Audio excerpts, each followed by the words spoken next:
Allora, ieri sono andata al Circo Massimo a documentare la manifestazione, insomma, no Green Pass, e sono andata comunque, diciamo, camuffata, nel senso che non volevo farmi riconoscere, visto che sono piuttosto allertati, sanno che io sono il nemico, no, da combattere, quindi mi sono messa mascherina, cappello, occhiali, eccetera, per non essere riconoscibile e per poter documentare in maniera genuina l'atmosfera che c'è dentro. Fin dal primo momento, dopo 30 secondi che ero lì al Circo Massimo, appena ho tirato sul telefonino ho cominciato a fare domande, hanno iniziato a strattonarmi, a dare botte al telefono, a spingermi, a minacciarmi, a dire ti spacco la faccia, stai attenta, stai provocando, non sei gradita, sei una persona sgradita, finché poi più persone insomma mi hanno messo le mani addosso, e poi c'era questo tizio che, mentre stavo parlando con un'altra persona, questa persona da un momento all'altro si è intromessa, ha detto la frase che si vede nel video, e mi è stata una testata, da nulla. Ho colpito il mio telefono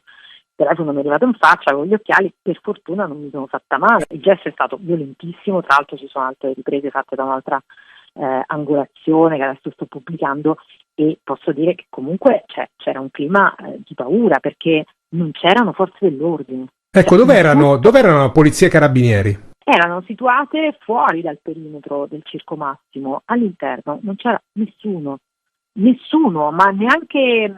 a vista, cioè qualcuno a cui fare un segno, un cenno con la mano, non c'era nessuno. Io sono uscita dal Circo Massimo, quando sono andata via ero insomma fresca di questa aggressione, ed ero anche un po' così, un po' scossa, quindi sono andata dai poliziotti e ho detto scusate, ma io sono stata aggredita, ma è possibile che non ci sia nessuno che interviene? A un certo punto avevo un capannello di 10 persone intorno che mi minacciavano con altoparlanti da cui dicevano vattene, terroristi, eccetera, e ho detto ma è possibile che ma noi non possiamo entrare per questioni di ordine pubblico, perché poi se ci vedono, a cosa?